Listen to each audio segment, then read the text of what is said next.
Sir ఇప్పుడు మీరు antagonist role చేశారు, అప్పుడు ఎందుకు చేశారు సడన్గా? అంటే బాగుంది కదా, మంచి స్టార్ట్ ఉంది కదా మీకు, ఈ స్టార్టింగ్ చాలా మంచిది.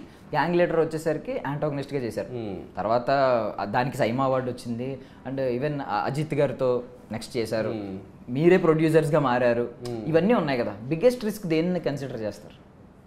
రిస్కా? మీరు చేసి ఆల్మోస్ట్ అన్నిటిలో కూడా మీకు అన్నిటిలో మంచి సక్సెసే వచ్చింది. లేదు, నేను అంత రిస్క్ లెవెల్లో చేసినవన్నీ వర్కౌట్ అయినాయి నాకు. వీటన్నిటిలో నేను షోర్ షాట్లు అనుకున్నవే కొన్ని పోయినాయి. సో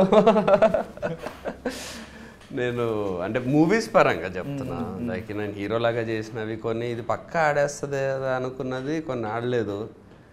ఇవి సొసైటీ ప్రకారం ఇవి కొంచెం రిస్క్, యాంటగనిస్ట్ చేయడము ఇలాంటి పనులు, బట్ అవి వర్కౌట్ అయినాయి నాకు. So risk always worked out for me. ఎందుకంటే రిస్క్ చేసేటప్పుడు తెలియకుండా మనం చాలా ఆలోచిస్తాం. రిస్క్ అంటాం కానీ when we are risking actually we think a lot and we take all the possibilities and all and చేస్తున్నారే రిస్క్ చేస్తున్నా అని అంటాం. కానీ మనం దాంట్లో ఒక 80% అంటే చాలా బ్రెయిన్ పెడతాం.